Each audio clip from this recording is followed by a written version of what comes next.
She called it a joke, but it felt like a punch to the heart. My name's Ashley, I'm 28, and I've always been a bit self-conscious about my weight. I've never been the fit girl in the group, but I try to be kind, helpful, and real. At work, I mostly kept to myself until I got close to Brooke, a coworker who always smiled and laughed with me. I really thought we had a good work friendship going. Turns out I was way off. One evening I was scrolling through Instagram when I saw it. A post Brooke had made, a group selfie from our last office party. Everyone looked happy. But the caption? It said, "When you bring your own moon to the party," followed by a string of comments laughing and making jokes that clearly targeted me. I just froze. At first I thought maybe I was being too sensitive, but then I noticed she tagged me. She wanted people to know it was about me. I can't even explain how it felt. Shame, embarrassment, confusion, hurt. All of it hit me at once. The worst part? People I worked with liked the post. Even some I thought were decent.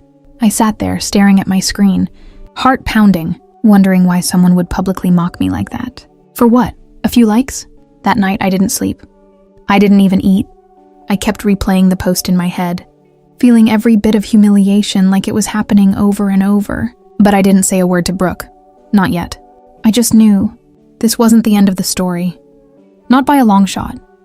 The next few days were rough. Every time I walked into the office, I felt like people were looking at me differently. Maybe it was just in my head, or maybe not. I tried to keep my head down and focus on work, but inside, I was battling shame, anger, and a deep sadness I couldn't shake. I'd been kind to Brooke.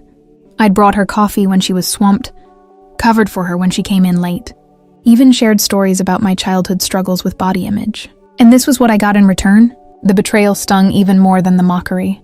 One morning, I overheard two coworkers giggling near the break room. One whispered, "She still hasn't said anything. Maybe she didn't even get the joke." The other snickered and said, "Trust me, she got it." That was the moment something inside me shifted. I went home that evening and looked in the mirror. Really looked. Yeah, I wasn't society's definition of perfect, but I was more than a joke. More than a meme. I was a human being with feelings, value, and dignity. And I wasn't about to let someone like Brooke strip that away from me. I cried. Not out of weakness, but because I was releasing everything I'd held in. Then I picked up a notebook and started writing. Every emotion, every moment, every word I wish I'd said out loud. I knew I had two choices. Let it break me, or build something stronger from it. That night, I decided I wasn't going to let her be the author of my story. I would take that pen back, and I would write my own ending. The next morning, I felt different. Not fixed, not fearless, but awake. I was done feeling like a side character in my own life. I started focusing on me. I signed up for a fitness class, not to prove anything to Brooke, but because I needed a space where I could just exist, move, breathe, and rebuild. There were moments I felt like quitting, especially after rough days at work, but then I'd remember what sparked this whole journey. Brooke's post still lingered online, gathering silent chuckles. I hadn't responded to it, not directly. But as the weeks passed, coworkers started noticing changes. I smiled more, stood taller, and didn't hide behind baggy clothes or silence anymore. One of them, Jordan, a sweet guy from accounting, stopped me one day and said, "Ashley, I don't know what's going on, but your energy lately, it's inspiring." That comment stayed with me. Instead of revenge, I found something better. Influence. I began writing about body shaming and confidence online, sharing my experiences, anonymously at first. To my surprise, people connected. They messaged me, commented, even thanked me. I wasn't alone. But Brooke still hadn't faced any consequences. Until one day, the company announced an internal campaign about workplace respect and digital conduct. HR asked if anyone had experienced inappropriate online behavior. I wasn't sure what to do at first, but then I remembered that notebook.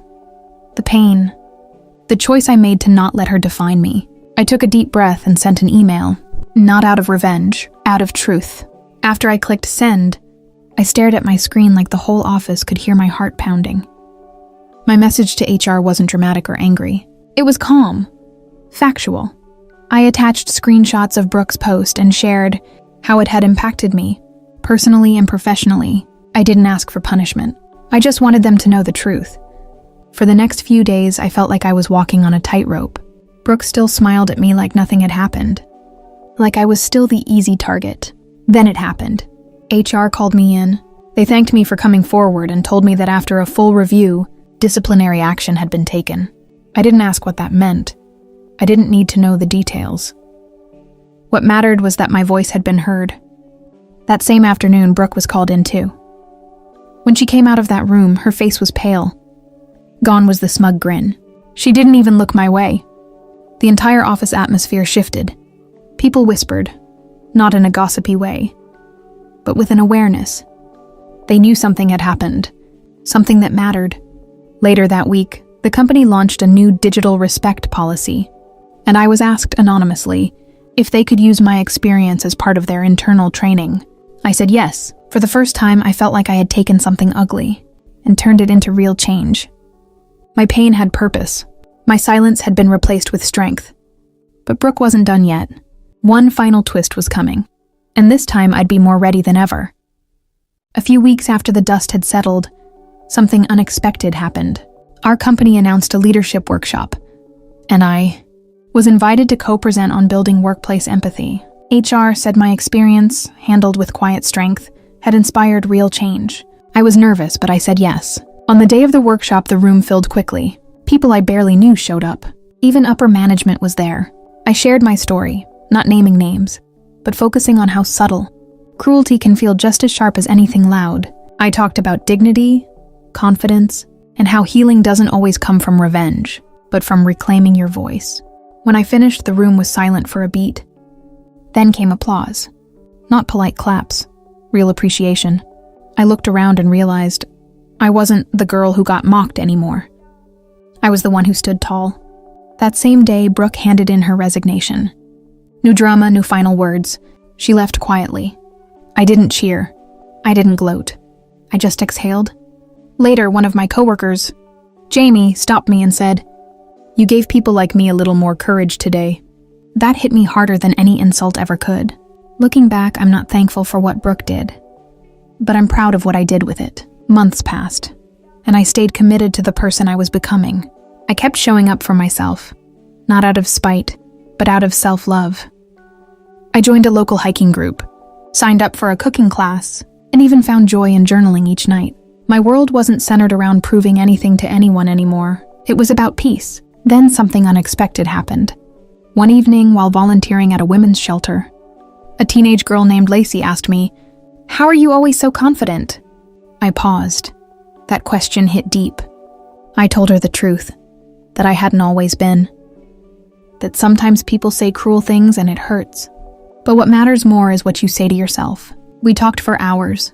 That night I realized something bigger had come from my pain. I hadn't just risen. I had grown in ways I never imagined.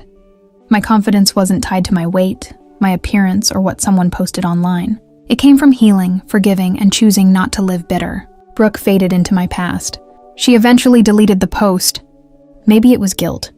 Maybe it was embarrassment. I didn't care anymore. Because here's the truth. She no longer had power over me, and that was the real victory. You can't control what others say, but you can control what you do with it. Let their cruelty be your fuel. Not for revenge, but for rising. Sometimes the best clapback is simply becoming someone you genuinely love. That's the laugh they never see coming.